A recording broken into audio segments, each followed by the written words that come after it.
This is Fred Wall, the Visa Coach, and today's topic is the 5 steps to take after K1 Fiance visa denial. VisaCoach. Fast, easy, and personal. I am Fred Wall, the Visa Coach, and I am known for the personal, one-on-one relationship that we share. That's you, me, and your partner as we work together as a team to overcome the many challenges of immigration. Don't risk your happiness. Don't go this course alone. Alone, it's far too easy to make mistakes that cause tears, delays, and expensive denials. Just pick up the phone and speak with me directly so that you and I can get to know each other. This is the free consultation I talk about later. Now, if we are compatible, that's the beginning of our beautiful relationship to get you the immigration approvals that you need. Now, this is what 2 of my clients, Robert and Mercy, had to say. Mercy comes from the Philippines, and this couple came to me after their adjustment of status application had been denied twice. And with my help, Mercy got her green card, and her daughter, Liesel, who had already aged out as she was over 21, got hers too. We married April 2015. Then we began the process for adjustment of status. After many months, we were denied. We hired an immigration attorney to appeal the USCIS decision. And after several months and much cost, we were denied again. We then discovered Fred Wall, Visa Coach. After consultation on the phone, we hired him to help us with the adjustment of status. Fred had some concern for our daughter, who turned 21 before we consulted him. Fred is very knowledgeable and was upfront with us concerning this issue. Fred's company is very professional, always responded to our phone calls and questions. In hindsight, we wish we had hired him from the beginning. We highly recommend Fred Wall. Now, let's talk about the 5 steps to take after K1 visa denial. Now, let's talk about the 5 steps to take after K1 Fiance visa denial. The Fiance visa interview is the final hurdle of the Fiance visa petition process. And sometimes, despite being terribly in love and absolutely confident you did everything perfectly and your fiancé answered each and every question perfectly, sometimes, anyway, the answer is no, visa denied. A few times each week, I hear from couples who reach out to me, after the damage is done. They call after the interview, usually in tears, once the unpleasant words from the consular officer have struck home. And the realization that their plans for reunion, wedding, honeymoon, and starting their lives together soon have all been crushed. Usually there's, 2 categories of callers. Those who did the process on their own and were blindsided by the complexities of immigration requirements and by the unexpected, intense level of suspicion and skepticism they met at the interview. Or I speak with those who use attorneys or other services. The attorney claimed to be knowledgeable, but in reality had little hands-on experience with the immigration process in general, or with that consulate in particular. In essence, this may have been the first time the attorney was faced with the situation the couple had. He was learning the process for the first time on the couple's dime, and was not himself sufficiently informed to identify the warning signals ahead and warn the couple what to expect. Hopefully, he'll have better luck with his next case. Now, I've been doing this for a long time. I've known and studied thousands of cases and immigration stories. And my appraisal is not influenced by romantic sentiment or longings for what an applicant wants to happen versus what will really most likely actually happen. I've got 20/20 vision, I'm not wearing glasses, when it comes to analyzing a case to figure out what went wrong. And even more important, I've got the experience and knowledge to know what can be done right to get the case back on track. It's pretty rare that a situation is totally unsalvageable. While there's no way to go back in time to revisit the interview and get the consular officer to change his mind, there often is the opportunity to recover, regroup, and reapply a second time. I guide couples to first identify what caused the suspicion, then suggest actions they can take to fix or explain the problems. And then combined with new and better evidences, we reapply. Now, my process has the following 5 steps, well, plus 1 extra. Number 1, study what really happened. Number 2, identify denial reasons. Number 3, put together a strategy to eliminate, diminish, or explain the red flags. Number 4, take action. Number 5, reapply with better evidences. And number 6, you get success. The first thing I do when hired after your denial is to find out exactly what happened. Usually, well, you assume you know what happened, but typically your understandable feelings of anger and frustration, well, color your judgment. I start by calmly asking questions to get to know what actually occurred. Well, just like Detective Joe Friday from the classic TV show Dragnet, asking, "Just the facts, ma'am." This is the beginning of my process to re-engineer what went wrong. Clean up the mess, and then you get the visa. So step number 1, we study what really happened. Now, in making my assessment, well, there are 4 key areas I review. A, the denial notice. B, a reenactment of the interview. C, the couple's full story. And D, well, the original application materials. Now let's start with A, the denial notice. First, I want to review any denial documentation. For example, any rejection letters that the consulate or USCIS may have issued. On rare instances, the consular officer explains the specific reason for the denial, verbally or in writing. And we start with the obvious. What did the consular officer say, or what did the letter he provided state?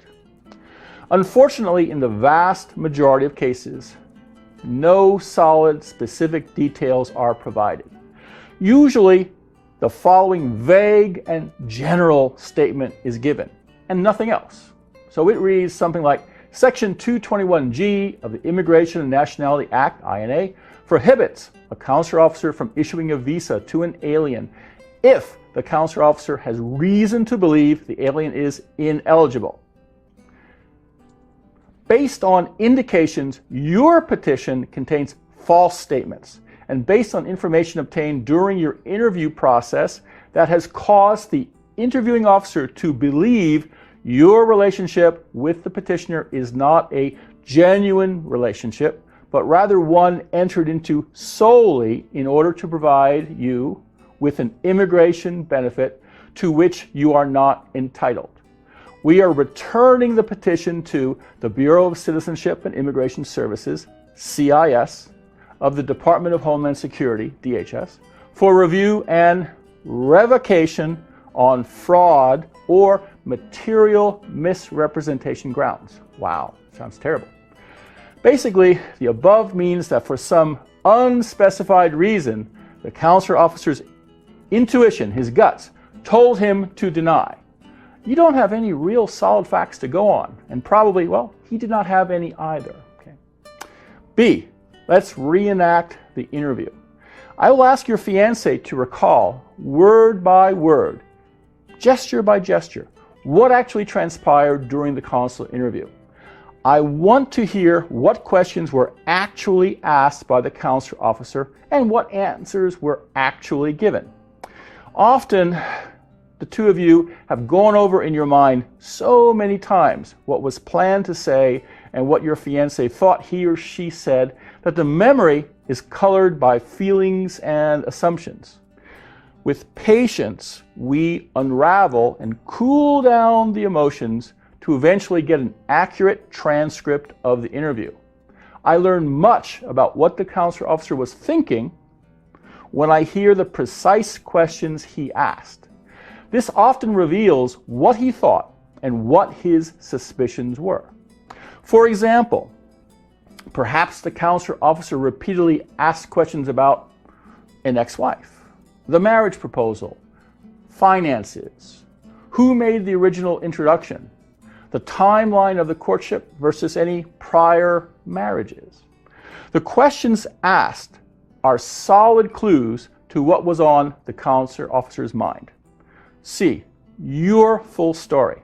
To put the case into perspective, I then ask about the entire history of your acquaintance, courtship, and relationship. I assess how long you've known each other, the timeline of your courtship and proposal, the respective age differences, how much time you have spent together in person, how did you originally meet, and things like, was there an introduction agency or matchmaker used, and did they follow the IMBRA rules? Now, all this is in order to get a fuller understanding of how the consular officer may have viewed your case. As a couple who is in love, who is caught up in the excitement and pheromones of love and romance, it's really easy to be blind to how the details of your history could be viewed by a consular officer. You see, to most in-love couples, whatever you did, whatever they did, and however you did it, it's perfectly reasonable. But often, for a consular officer who has seen and been trained to see many various types of fraud, some actions could be misinterpreted by the officer to appear suspicious and as a sign of underlying fraud. For example, a gal whose fiancé visa case for her Indian fiancé was denied spoke with me about last week, and I provided her a consultation to get to know her and her situation. She had made 2 trips to India to meet her fiancé. Now, the first trip they met, just the 2 of them. They went sightseeing and had a great time. I like to call this this first get to know you and let's see where this is going trip, the Las Vegas weekend, okay? Now, she returned to India a second time, and they met far from his home in a place called Goa. It's a beautiful, warm, tropical beach getaway off of the Arabian Sea. Now, soon after, she applied for the visa, and 6 months later, it was denied. What was wrong with the picture? Well, to the couple, this second outing to Goa was very romantic, a perfectly reasonable way for them to spend more lovely time together. But to the consular officer, it was a red flag that led to their denial. She had not met his family on the first trip. For most couples, this is quite normal. They don't know if they like each other yet. But what stood out was that on the second trip, she once again was not introduced to and did not meet his family. She submitted the fiancé visa application without ever meeting her future in-laws. Now, why did that torpedo her application? Well, the consular officer knows that a fiancé visa is a precursor to marriage, and marriage is a joining of families. In his experience, meeting with hundreds of applicants, it was consistently the norm that applicants met their future in-laws before moving to the altar. In his experience, a dishonest person attempting fraud, such as entering into a sham marriage solely to immigrate, typically would not want his family to know what's going on and keeps them in the dark. When an engagement is kept secret and the family is not introduced to a future marriage partner or knows nothing about the marriage plans, it's often a telltale sign of immigration fraud. Lesson to be learned: one person's romantic gesture might look like someone else's criminal conspiracy. Fortunately for VisaCoach clients, I am well aware of the many ways a consular officer's professional skepticism can affect your case. I am also knowledgeable of the unpublished extra requirements some consulates expect honest couples to satisfy in order to be approved. I guide you to avoid misunderstandings that could cause disaster and suggest what actions you can take that lead to success. D, the original application. Next, I review what documents, especially what evidences you chose to include in your application. I assess how these evidences influenced the consular officer's decision by the story they told. Step 2, identify the denial reasons. Now, I put it all together by using what you have shared with me to create a list of the likely suspicions. I call these red flags that the consular officer had. Step 3, we make a strategy to eliminate, diminish, or explain the red flags. We go down the list of red flags together, and I suggest what, in my very extensive experience, may work to get you and your fiancé out from under the current cloud of suspicion that surrounds your case and to get you approved. For example, if the red flag was there wasn't enough time spent together in person, I'll suggest making it a trip. If there's not meeting the family was an issue, well, then I'll suggest meeting the in-laws. If how fast or when the proposal happened was an issue, well, I'll help you find a way to explain why you did it your own way. If a big age difference was a problem, well, I'll help explain good reasons why the two of you are a good match regardless of age. And so on down the line of red flags. The object, of course, is to develop a to-do list of actions that will lead to evidences and proofs or explanations that can satisfactorily address each one of the individual red flags as positively as possible. Now, step 4, take action. That's up to you. I advise what can be done and provide a detailed, personalized evidence checklist for material that will help win your case. You take action. Collect more evidences. Then work down your personalized checklist till you finally send me your shoebox of evidences and documents. When it lands on my desk, I'll turn off the phones and examine each and every piece to ensure that we have left no stone unturned. Step number 5, we reapply with better evidences. Knowing the full story of your past and current situation, as well as what red flags the consular officer was concerned about, and now armed with a full set of persuasive evidences and reasonable explanations, I craft for you and we submit an awesome VisaCoach, high-quality, winning front-loaded petition. And step number 6, well, I expect success.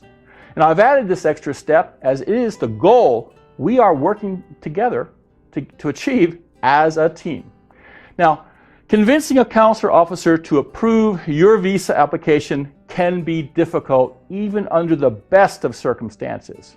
And that's why I hope couples come to me at the start to hire VisaCoach the first time they apply. A lot of stress, emotions, time, and money can be saved by submitting a VisaCoach personally crafted, front-loaded petition that makes a successful first impression and gains approval the first time around, avoiding denial and avoiding needing to reapply.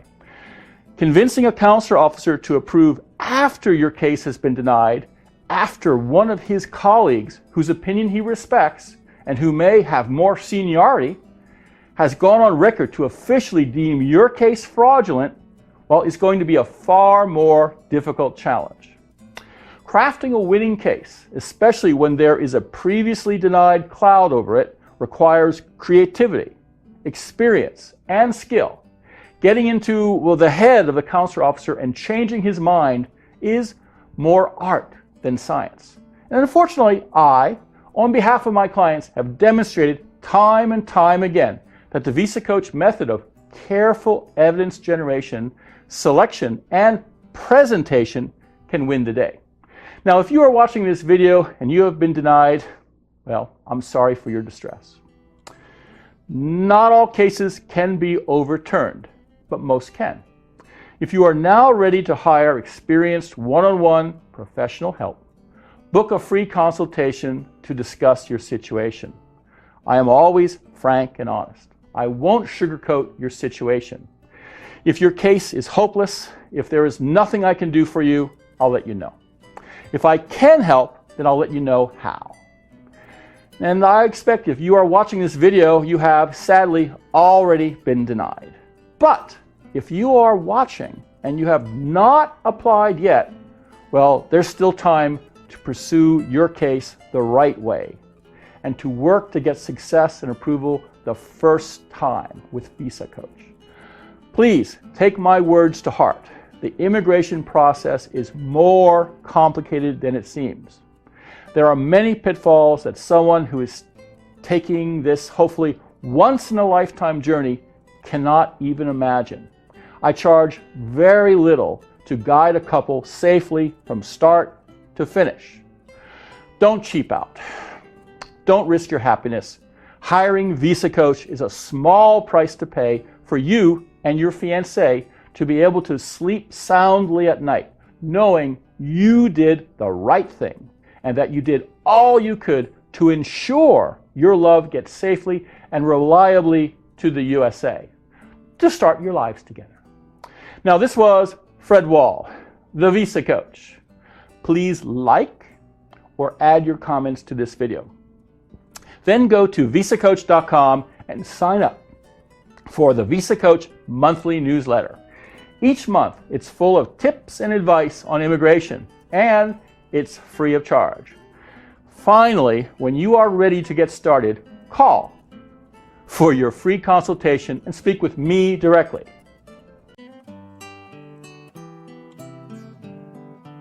Before starting your immigration adventure, before entering an arcane maze of rules, regulations, and procedures, before committing yourself to a risky path that could mean an end to your happiness, speak with the VisaCoach and ask for his free consultation. He listens to you to learn the red flags and strengths of your case, your eligibility and goals. He will suggest which visa is right for you, the best strategy to get it, and how soon your love can join you. The friendly advice and wisdom he'll freely share with you might make the difference between approval and denial, and could save you months or years of loneliness and separation. What have you got to lose? Book your free consultation today.